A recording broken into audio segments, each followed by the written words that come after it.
अवधूत चिंतन श्री गुरुदेव दत्त श्री स्वामी समर्थ. हॅलो, मी Priyanka. Welcome back to Priyanka's all content. 12 October वार शनिवार रोजी विजयादशमी आहे. विजयादशमीला अतिशय असं महत्त्व आहे. दसरा हा 3.5 मुहूर्तापैकी एक शुभ मुहूर्त आहे. या दिवशी अनेक लोक गाडी खरेदी करतात, सोने खरेदी करतात, प्रॉपर्टी खरेदी करतात, नवीन घर खरेदी करतात. या दिवशी खरेदी करण्याला विशेष असं महत्त्व आहे.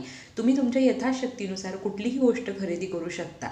तुम्हाला जसं जमेल तसं तुम्ही खरेदी करा. घरातील एखादी वस्तू तुम्ही खरेदी केली तरीही चालेल. या दिवशी सोनं खरेदी करण्याला अतिशय महत्त्व आहे, पण तुम्हाला तुमच्या यथाशक्तीनुसार कुठलीही एखादी वस्तू खरेदी करायची आहे.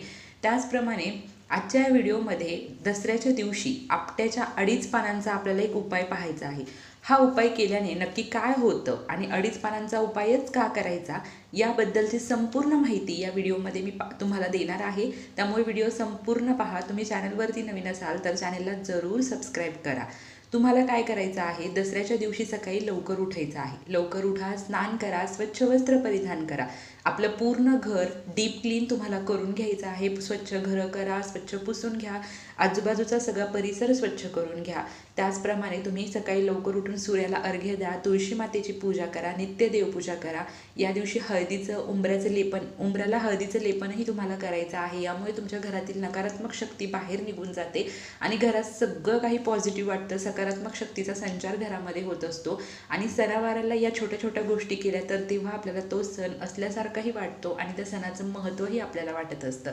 त्याचप्रमाणे दसऱ्याच्या दिवशी झेंडूच्या फुलांना आणि आंब्याच्या पानांनाही विशेष महत्त्व आहे. त्यामुळे तुम्ही झेंडूच्या फुलांचा, आंब्याच्या पानांचा हार करूनही तुमच्या घराला त्याचे तोरण बांधू शकता. विजयादशमीच्या दिवशी ही आपट्याची पाने सोनं म्हणून एकमेकांना दिली जातात.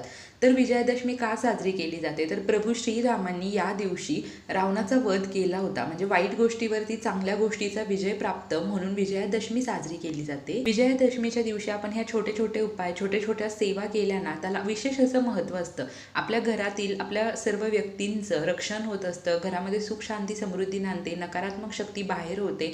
ज्या काही इडापिडा आहेत, कर्णीबाधा, नजरबाधा, या गोष्टींचा आपल्या घरातल्या कुठल्याही व्यक्तीवर परिणाम होत नाही. त्यामुळे तुम्हाला हा उपाय करायचा आहे.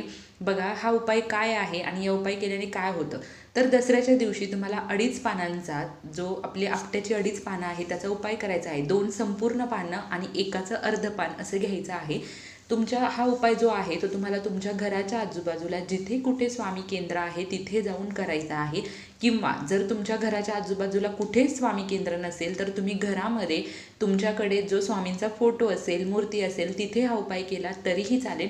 आणि जर अगदीच तुमच्याकडे स्वामींचा फोटो आणि मूर्तीही नसेल तर तुम्ही तुमच्या देवघरासमोर केलं तरीही चालेल. पण शक्यतो स्वामींचा मूर्ती किंवा फोटो तुमच्या घरात असायलाच हवा आणि नसेल तर तुम्ही तो दसऱ्याच्या दिवशी घेऊन या. किंवा जर तुमच्याजवळ मठ असेल, केंद्र असेल तर तिथे जाऊन तुम्ही हा उपाय करायचा आहे. उपाय असा आहे की तुम्हाला काय करायचं आहे, दसऱ्याच्या दिवशी तुम्ही स्वामी केंद्रामध्ये जा किंवा घरामध्ये तुम्ही बसा. त्यानंतर तुम्हाला ही जी आपट्याची पाने आहेत ती तुम्हाला 7-8 पानं तुम्हाला देवांना अर्पण करायची आहे. बघा, सगळ्यात आधी देवांना पानं अर्पण केली जातात आणि मग आपण इतरांना ते सोनं म्हणून वाटत असतो. तर तुम्ही देवांना हे अर्पण करा आणि त्यामधून तुम्हाला 2.5 पान घ्यायचं आहे प्रसाद रूपी. जे देवांना तुम्ही अर्पण केले त्यातीलच 2.5 पान तुम्ही प्रसाद रूपी घ्या. 2 पानं पूर्ण, 1 पान अर्ध तोडून घ्यायचं आहे.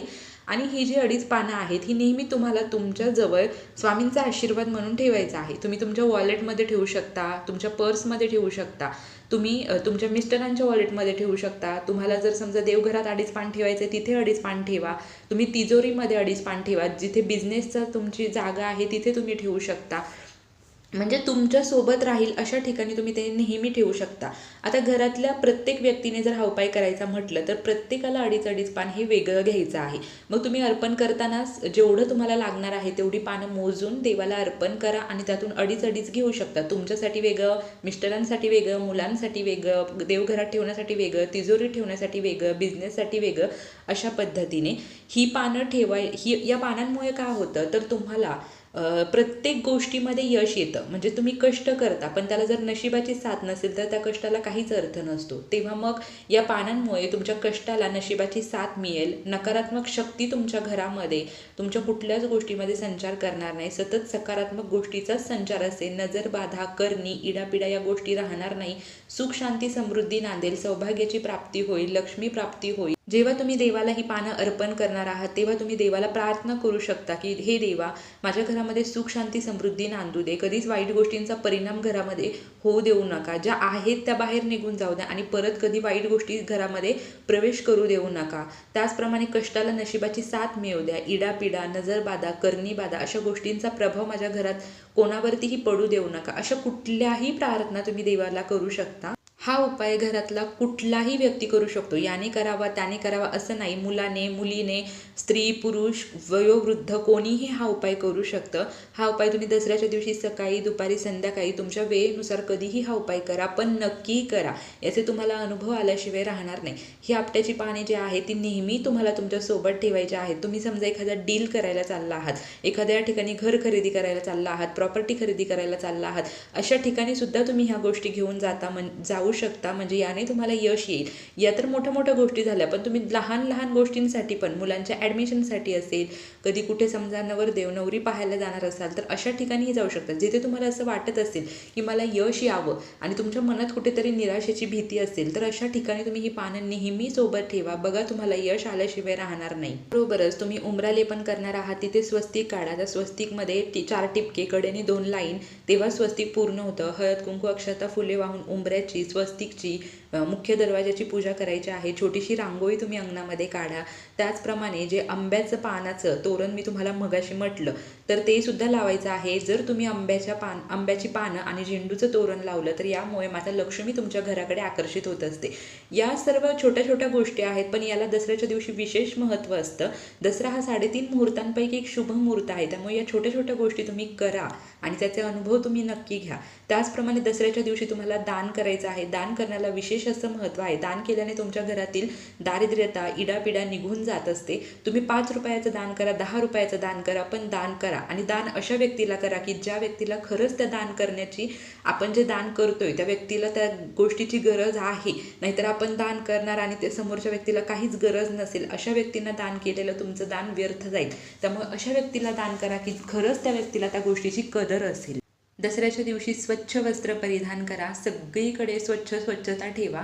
त्याचप्रमाणे हा 2.5 पानांचा उपायही तुम्हाला करायचा आहे. हा उपाय स्वामी केंद्रामधील उपाय आहे, तर तुम्ही सुद्धा हा उपाय करा आणि या उपायाचे अनुभव नक्की घ्या. अगदी छोटीशी माहिती होती, ही माहिती मी महाराजांच्या चरणी अर्पण करते. तुम्हाला हा व्हिडिओ आवडला असेल तर लाईक शेअर कमेंट करा.